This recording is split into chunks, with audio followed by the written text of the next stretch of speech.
வணக்கம். நான் உங்கள் பாசத்துக்குரிய பத்திரிகை நிருபர் தேவிமணி. அனைவருக்கும் ஆங்கில 2025ஆம் ஆண்டு புத்தாண்டு வாழ்த்துக்கள். எல்லாம் வளமோடும் நலமோடும் வாழ இறைவனை வேண்டிக் கொள்கிறேன். அதோட இப்போது இன்றைக்கி சில முக்கியமான செய்திகளை நம்ம உங்களோட பகிர்ந்துக்க போகிறேன்.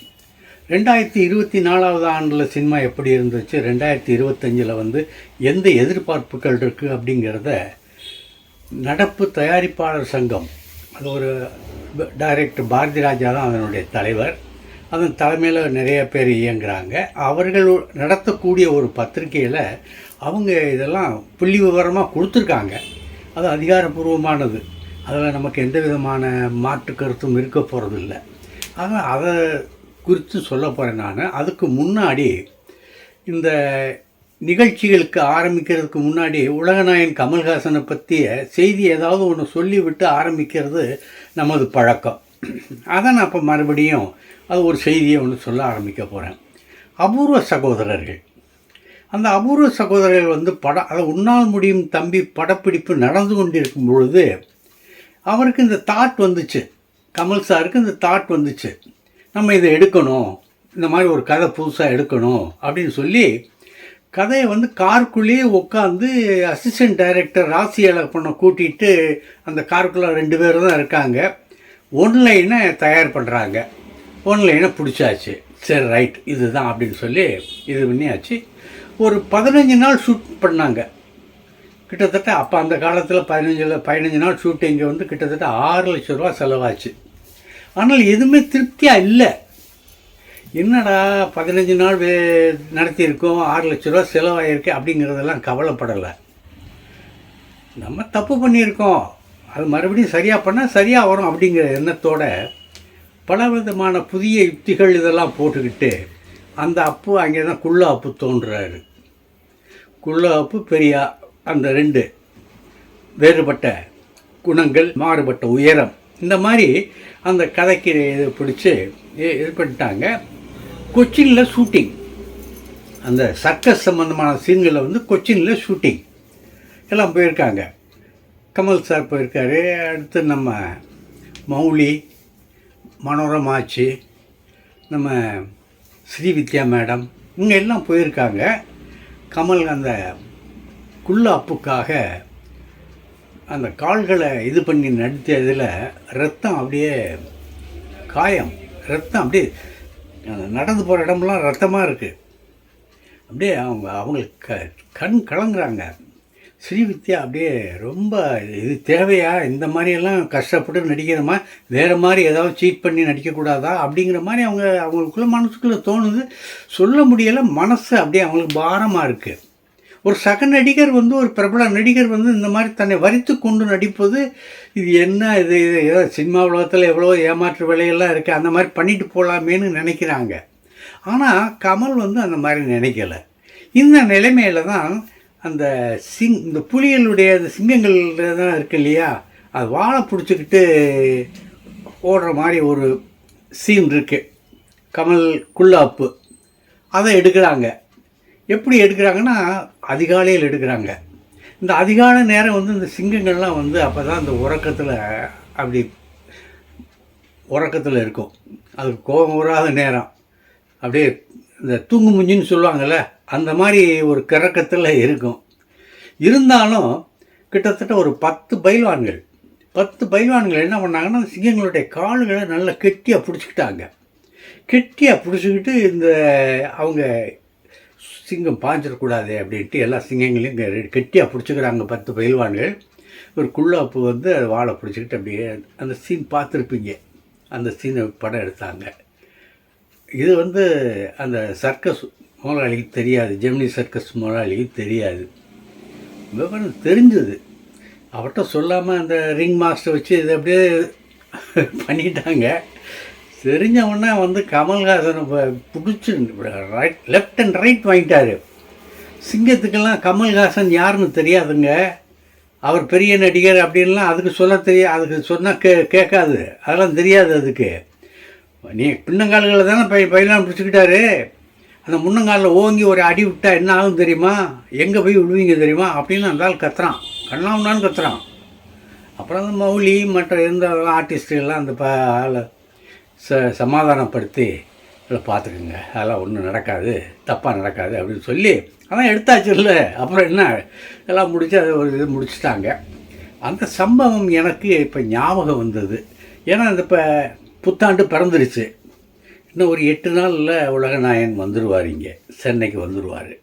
அப்போ இன்னுமே அந்த மற்ற இதெல்லாம் வேகமாக நடக்கும் இல்லையா, அப்போ இன்னும் நம்ம வந்து புது புது செய்திகளை வந்து நம்ம சூடாக கொடுக்க முடியும். சரி, இப்போ அடுத்து இந்த புத்தாண்டாவது, இந்த 2025 புத்தாண்டாவது இந்த வன்முறை இல்லாத, பாலியல் வன்முறை இல்லாத, பெண்கள் அப்பாவி பெண்கள்லாம் கற்பழிக்கக்கூடிய வன்முறை ஆண்டாக இல்லாமல் இருக்க ஆண்டவனை பிரார்த்தித்து கொள்வோம். என்ன எது நடந்தாலும் அங்கிட்ட ஒன்று நடக்குது, இங்கிட்ட ஒன்று நடக்குது. இந்த இப்போ அண்ணா யூனிவர்சிட்டி அப்படி ஏதாவது ஒரு பெண்ணை கற்பழிச்சிட்டாங்கன்னு சொல்லிட்டு ஒரு பெரிய கலாட்டா போய்கிட்டு இருக்கு. விஜய் கூட பெரிய அறிக்கையை விட்டுட்டு அப்புறம் அதில் ஏதோ ஒரு பிரச்சனைன்னு சொல்லி மாட்டிக்கிட்டு ஏதோ பண்ணிக்கிட்டு இருக்காரு.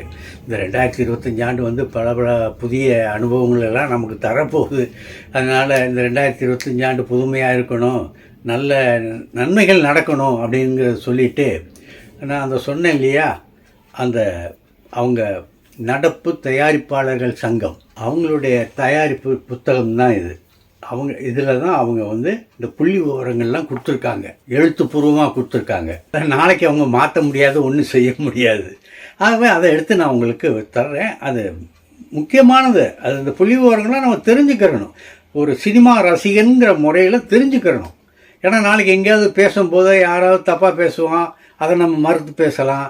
ஐயோ இந்த மாதிரியெல்லாம் இருந்திருக்கியா அப்படிங்கிறது ஒரு சொல்லலாம்ல, அதுக்காக நான் சொல்கிறேன். சரி, இப்போ கடந்த ஆண்டு மெகா பட்ஜெட் படங்கள், அதாவது 100 கோடி ரூபாய், அந்த 100 கோடி ரூபாய் வரைக்கும் அதுக்கும் மேலே, 100 கோடியிலிருந்து அதுக்கு மேலே செலவான படங்கள் எத்தனைன்னா, மெகா பட்ஜெட் படங்கள் வந்து 4.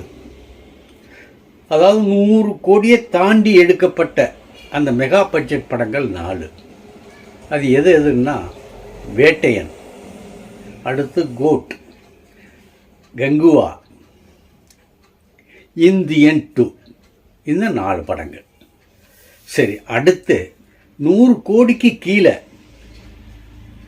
50லேருந்து 100 கோடி வரை எத்தனை படங்கள், அந்த செலவில் எத்தனை படங்கள் எடுத்தாங்கன்னா 9 படங்கள் எடுத்திருக்காங்க. 25 கோடியிலிருந்து 50 கோடிக்குள்ள எத்தனை படங்கள்னால் அது வந்து 5 படங்கள். 15 கோடியிலிருந்து 25 கோடி வரை எத்தனை படம் எடுத்திருக்காங்கன்னா அது 5 படங்கள். 8 கோடியிலிருந்து 15 கோடி வரைக்கும் 16 படங்கள். 3 கோடியிலிருந்து 5 கோடி வரைக்கும் 45 படங்கள். 3 கோடிக்கும் கீழே 141 படங்கள். ஆக மொத்தம் 241 படங்கள் கடந்த ஆண்டு வெளியாகியது.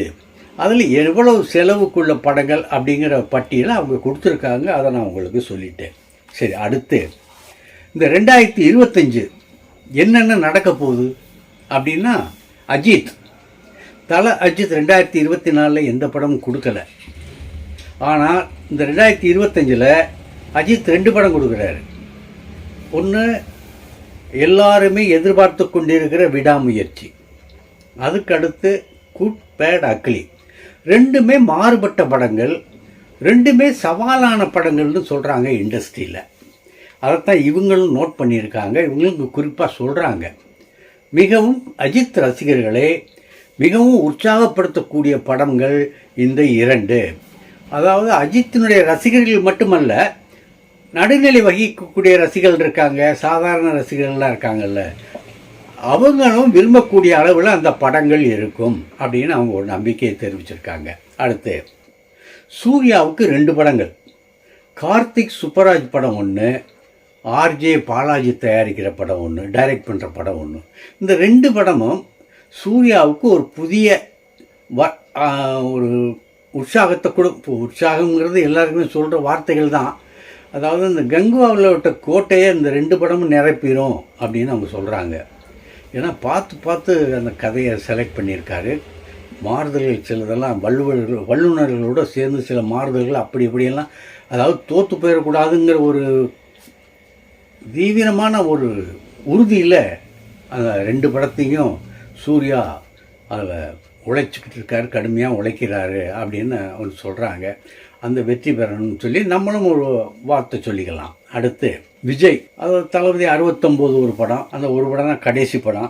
வினோத் டைரக்ட் பண்ணுற படம், அது விஜய்க்கு இருக்குது.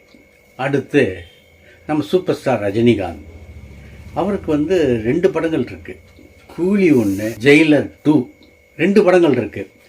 2 படமுமே மிகப்பெரிய வசூலை அடையும் அப்படின்னு அவங்க சொல்கிறாங்க.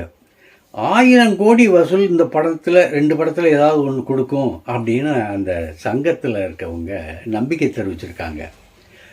வரட்டும், நல்லது தானே. 1000 கோடி 25வது ஆண்டில் ஒரு படம் கொடுக்குதுன்னு சொன்னால் அது மகிழ்ச்சி தானே. சரி, அப்போ ரஜினி கொடுத்தாருன்னா கமலுக்கு அந்த எந்த படம் கிடைக்கும் அப்படின்னா, கமல் சாருக்கு தக் லைஃப்பை ரொம்ப எதிர்பார்க்குறாங்க. மணிரத்னமும் கமல் சாரும் சேர்ந்துருக்கிற படம் 1000 கோடியை இதுவும் தொடும் அப்படிங்கிற ஒரு நம்பிக்கை இருக்குது. ஏன்னா 2 பேரும் ரொம்ப வருஷங்களுக்கு அப்புறம் அவங்க சேர்ந்துருக்காங்க. ரொம்ப வித்தியாசமான கதை, பலவிதமான பரிசோதனைகள்லாம் செஞ்சு பார்த்து இந்த படத்தை எடுத்திருக்காங்க அப்படிங்கிற ஒரு டாக் இருக்குது. ஆக இந்த முக்கியமான இதுதான் 2025 எதிர்பார்க்குறாங்க. சரி, அப்போ இந்த 2025 கமல் சாருக்கு தக் லைஃப் மட்டும்தானா? அந்த அன்பறிவு படம் ஒன்று இருந்ததே, அது இருக்காதா அப்படின்னா, அன்பறிவு படத்தை 2026 கொடுக்குற மாதிரி தான் பிளான் பண்ணியிருக்காங்களாம். ஆனால் அதை பற்றி இன்னும் முடிவு பண்ணலை. அது இந்த தக் லைஃபினுடைய வரவேற்பை பொறுத்து அதனுடைய இது இருக்கும் அப்படின்னு சொல்கிறாங்க.